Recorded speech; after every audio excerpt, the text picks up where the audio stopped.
Okay, this lesson for the Koine Project class, we've actually encountered Galatians 2:16 in multiple videos with implications that have certainly helped resolve a lot of embarrassing difficulties without the highly inflected wordy language. So in this case, I was doing that challenge for you all so that you know how to frame and formulate your own false dichotomies. You know how to ask questions, deliberately develop a question that would provoke an expectation that would elucidate or enlighten your audience or yourself. So in this case, I used Galatians 2:16, knowing that the axiom of Reformed theology is that regeneration precedes faith.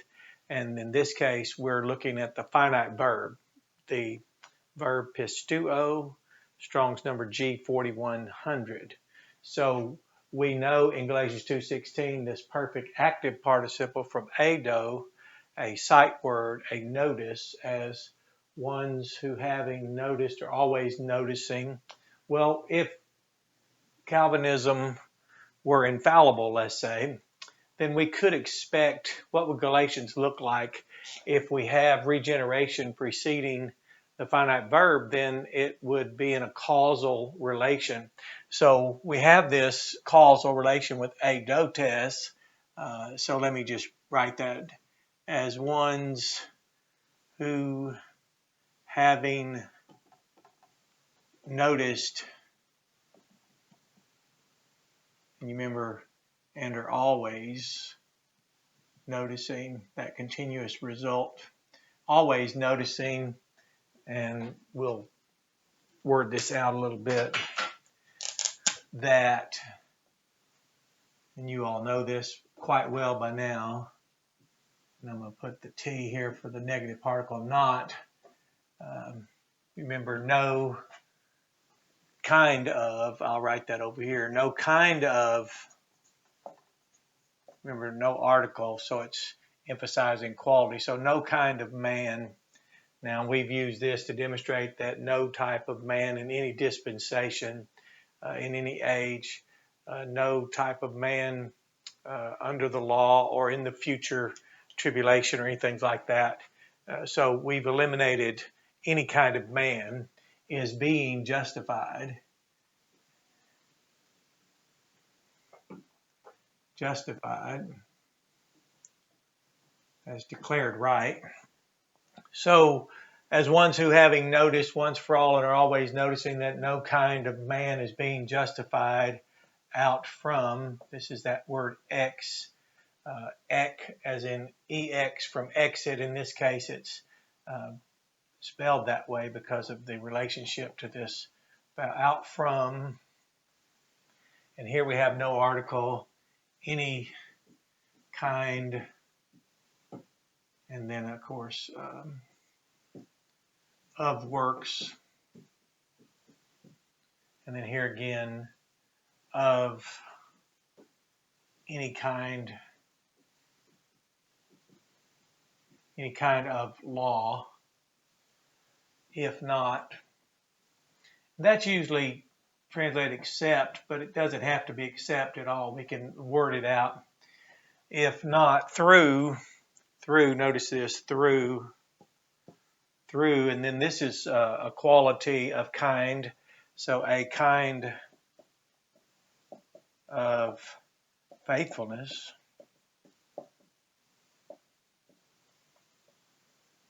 And it is a faithfulness of Jesus Christ.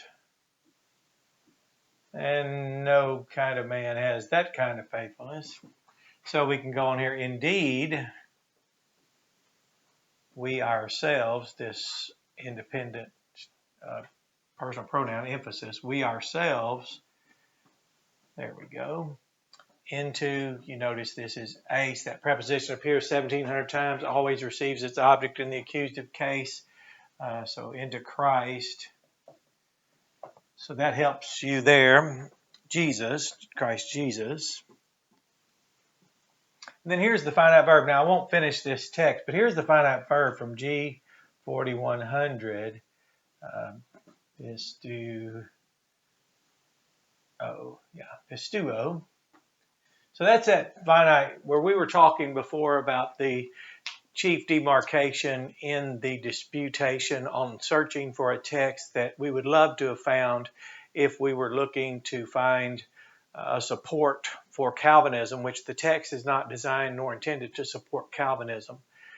Calvinism and advocates of it, particularly Calvinists, are responsible to support the text if that's who they identify or assert themselves to be as a core value, to support the text as the only thing infallible as contrasted with the fallible construct Calvinism.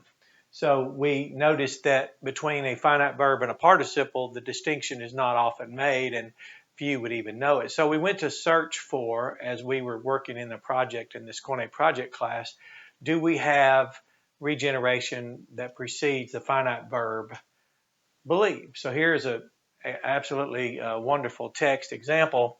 So Paul's saying that causally, in this causal participle here, that as ones, or by being ones who, having noticed and are always noticing that no kind of man is being justified out from any kind of works of any kind of law, if not through a faithfulness, a kind of faithfulness which is within the purview of Jesus Christ only, Christ Jesus, Jesus Christ. Indeed, then he says, this is causally, and this is the influence that brought about this. We ourselves believed.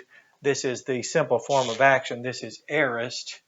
You can see pisteuō. There we go. That's the prefix and the suffix.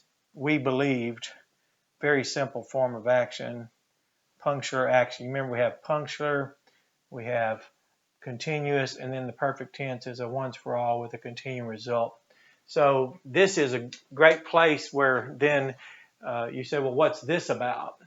Well, if generation is causal and being generated first is that axiom of Reformed theology, then we would find it in a position such as a causal participle here, the perfect active participle. Well, in this case, this is a perfect passive participle.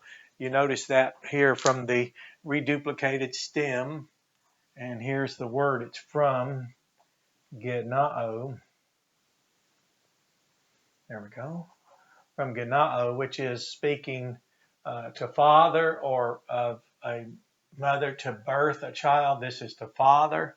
So it would then say, as ones who, having been fathered or generated and are always being generated, you see, that would be the causal. Indeed, and then you would skip all this.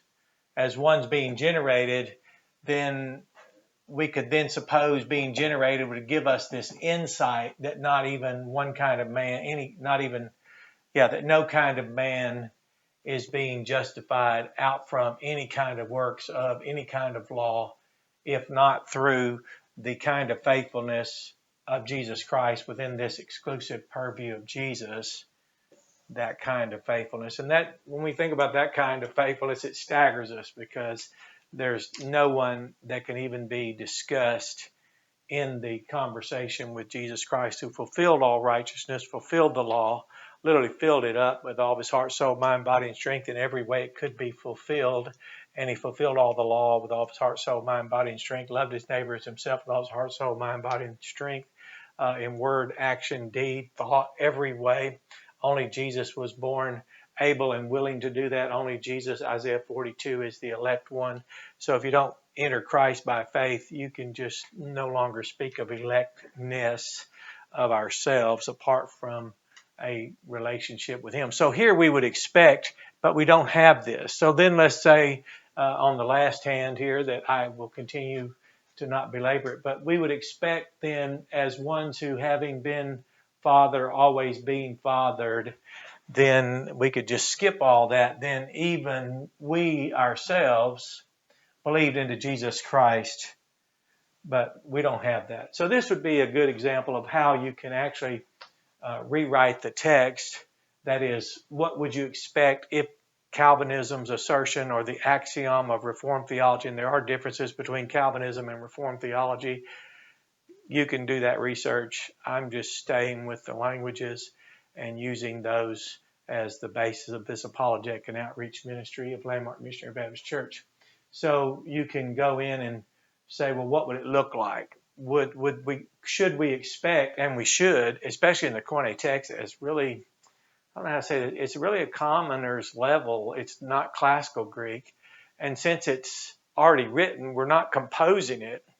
We're actually decomposing it. We're taking it and breaking it down into its parts. We see the prefix, we see the endings, we know that's a plural ending, we see that these are in our declensions of nouns, we know that's nominative, that is the subject. We know that's a preposition, it's prepositioned, here's a preposition. So we start seeing these 8 parts of speech, which is all we have. We start noticing the declension of our nouns, the conjugation of our verbs, the repetitiveness. We start learning things like every time we see ace, which some people pronounce it ice, and I'm not real sure why I would care to bother with that, but it always takes its object in the accusative case, so that when you see that, it's already a clue. We know about this conditional particle. We know about eon. We know about may. So this forms somewhat of an idiom, except through the faithfulness of Jesus Christ, no kind of man is being justified out from any kind of works of any kind of law. So as ones who, having noticed this and are always noticing this, even we believed, or indeed we ourselves believe, simple form of action. So there's the finite verb with a causal participle that shows instrumentality and its influence over this action to believe. But we don't find that participle being from a verb form, gennāo. We find it being from eīdω.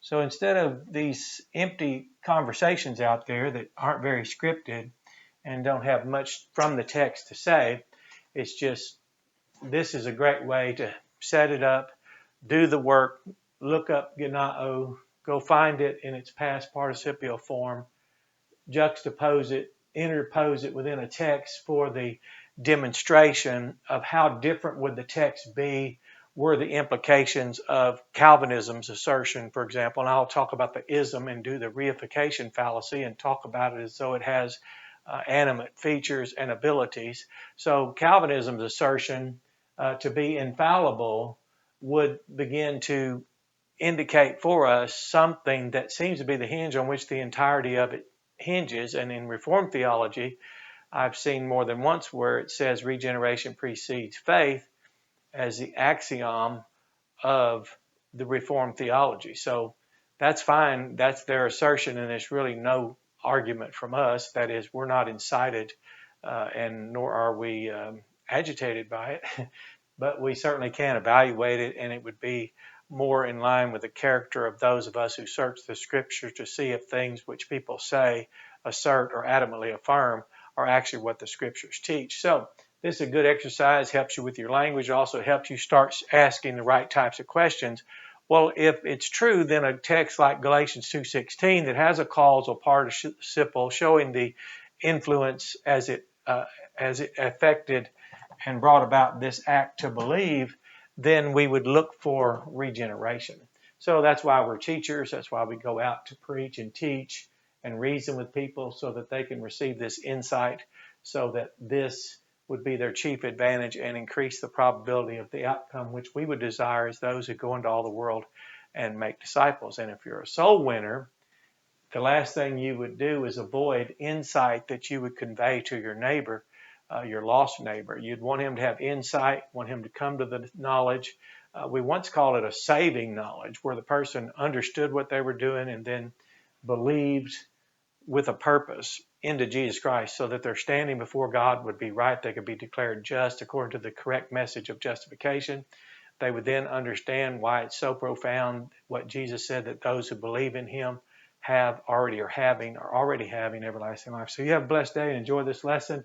But if Calvinism were infallible, but it's not, then we could expect something from the text like Galatians 2:16 to find some function of gennāo in a causal relationship to the finite verb. So you have a blessed day.